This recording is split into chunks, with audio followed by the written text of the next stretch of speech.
Chers maîtres, chers confrères, permettez-moi de vous présenter le cas radioclinique du jour. Il s'agit d'un patient de 48 ans, ayant comme antécédent une HTA sous traitement, se présente pour un syndrome cérébelleux-statique d'installation brutale associé à des céphalées rebelles au traitement antalgique. À l'examen clinique, patient conscient 15/15e, stable sur le plan hémodynamique et respiratoire, apéritique. Devant ces symptomatologies, une IRM cérébrale a été demandée.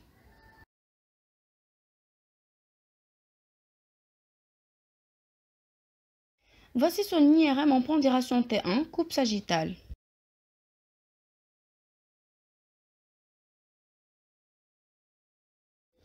En pondération T2, coupe axiale.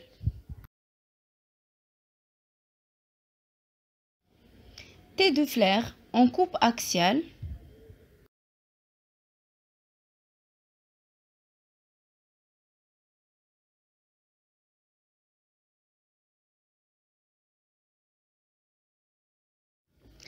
La séquence diffusion.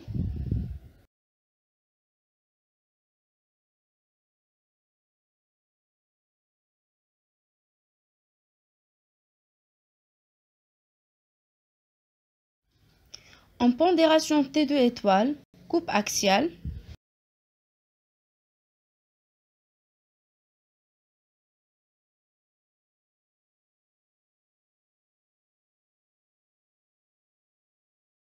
Et en pondération T1 après injection de gadolinium.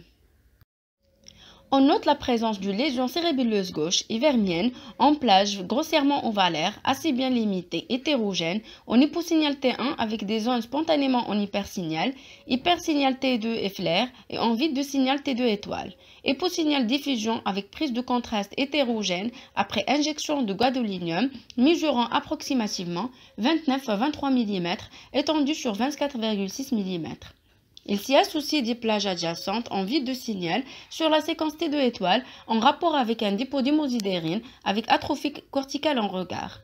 Le système ventriculaire est de morphologie normale, la ligne médiane est en place, les citernes de la base libres et absence d'anomalie sur les séquences angiographiques.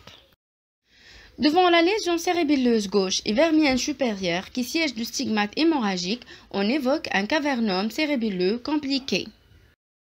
Le cavernome cérébral, appelé aussi angiome caverneux, c'est une anomalie de certains vaisseaux cérébraux. Il est relativement fréquent. Toutes les topographies cérébrales sont possibles, mais il siège surtout au niveau sustentoriel dans les zones cortico-sous-corticales des hémisphères cérébraux. Il touche surtout les patients âgés entre 20 et 40 ans. Il est le plus souvent asymptomatique, mais il peut être à l'origine de divers troubles neurologiques, notamment les crises épileptiques. Le diagnostic de cavernome se fait essentiellement par l'IRM cérébral. Le risque principal d'un cavernome est sans risque de saignement. Passons maintenant à la physiopathologie. La cause exacte de cette malformation vasculaire reste mal élucidée. C'est une anomalie locale de développement des vaisseaux qui survient avant ou après la naissance. Le cavernome est constitué de capillaires très dilatés, entortillés et regroupés sous forme de cavités ou de cavernes juxtaposées, d'où son nom. Il ressemble à une pelote de petits vaisseaux ayant la forme d'une mûre ou d'une framboise dont la taille varie de quelques millimètres à plusieurs centimètres. Environ tous les cavernomes montrent des signes d'hémorragie, comme le suggère la présence d'hémosiderine, de cristaux de cholestérol et de tissu glyosique plein d'hémosiderine, créant ainsi une pseudocapsule. Il existe une forme familiale où le cavernome est souvent multiple. Les gènes en cause sont appelés CCM1, CCM2 et CCM3, semblent impliqués dans la formation des vaisseaux sanguins chez l'embryon. Pour le diagnostic, sur le plan clinique, le cavernome est le plus souvent asymptomatique de découverte fortuite.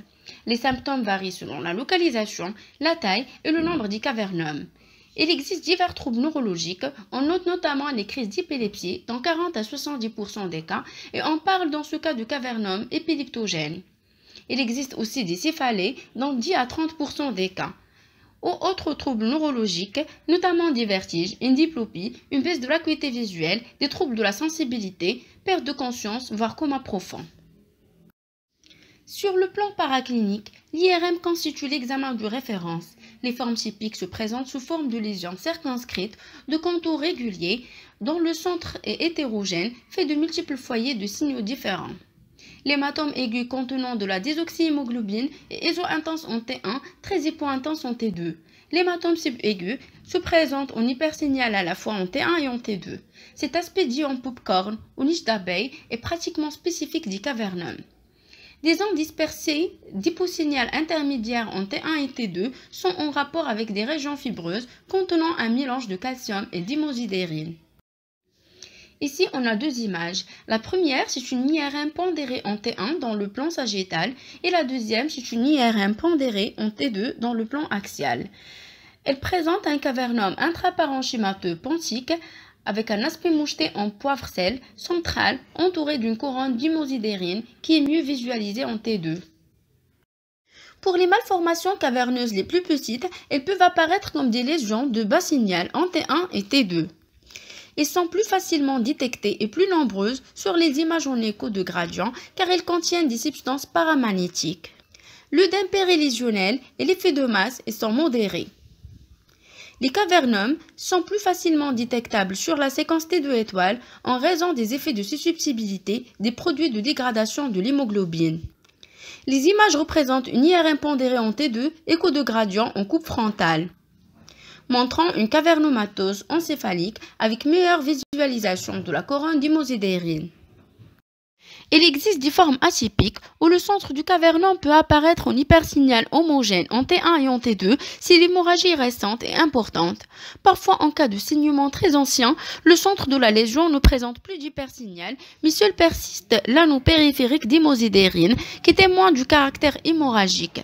Certains cavernums sont associés à une autre malformation vasculaire, notamment un angine veineux. La première image, c'est une IRM pondérée en T1 et la deuxième IRM pondérée en T2, montrant une cavernomatose encéphalique qui se présente sous forme de lésion récente en hypersignal T1 et T2 avec œdème périlésionnel et effet de masse. Une classification a été définie par Zabramski et Cole et qui présente 4 types qui sont montrés respectivement sur les images. Le type 1, elle correspond à un hypersignal en séquence pondérée T1 et T2. Le deuxième type, c'est une association en T2 d'hypersignal et d'hyposignal entourée d'une couronne d'hyposignal. Le troisième type, elle est par contre visible sous la forme d'un hyposignal en T1 et T2. Et le quatrième type, c'est une lésion qui est représentée en isosignal T1 et T2 et visible uniquement en écho de gradient. Passons maintenant à la TDM qui n'est pas spécifique.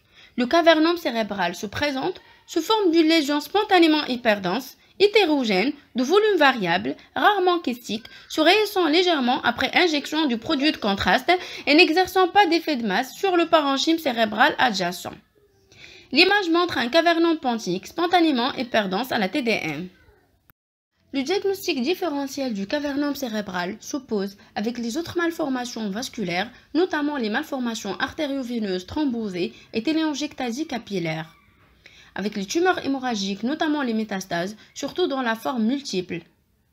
Un gliome de bas grade d'évolution lente, en particulier un oligodendrogliome calcifié. Et localisation péniale fera évoquer plutôt un germinome. Pour le traitement, la prise en charge d'un cavernum cérébral est adaptée au cas par cas.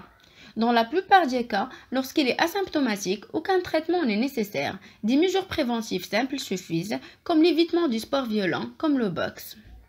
La neurochirurgie, seuls certains cavernums qui sont opérés, notamment ceux qui saignent régulièrement et ceux qui entraînent des crises d'épilepsie. L'exérèse totale de la lésion, elle vise à diminuer le risque de complications. Cependant, l'intervention chirurgicale n'est pas dénuée de risque. Certains cavernums sont inopérables en raison de leur localisation particulière dans le cerveau. Il existe aussi la radiochirurgie. En cas de cavernum inopérable ou très petit, des séances de radiochirurgie, notamment gamma knife, peuvent être réalisées.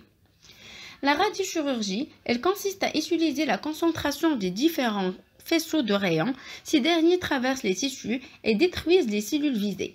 Les séances durent de 20 minutes à 1 heure et sont totalement indolores. Cependant, l'efficacité de la radiochirurgie est très controversée. De plus, cette technique n'est pas dénuée de risques et de complications. Par ailleurs, certains cavernums peuvent être provoqués par la radiochirurgie et sont dits cavernums radio-induits.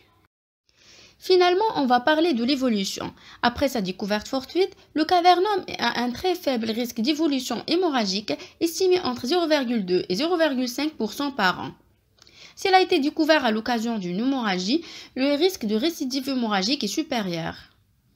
Plusieurs arguments démontrent qu'il s'agit d'une lésion vasculaire évolutive.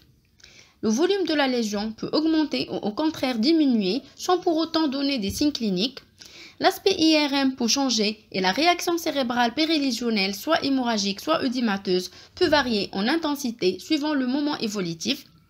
De nouvelles lésions appelées cavernome de nouveau peuvent apparaître dans les circonstances particulières comme les formes familiales ou à la suite d'une radiothérapie.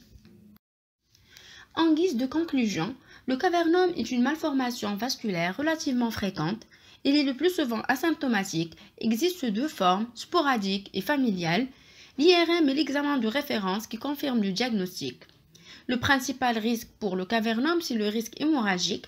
Le traitement n'est pas toujours chirurgical et l'évolution diffère au cas par cas. Voici la bibliographie qui m'a permis de réaliser ce cas radioclinique. Je vous remercie pour votre attention.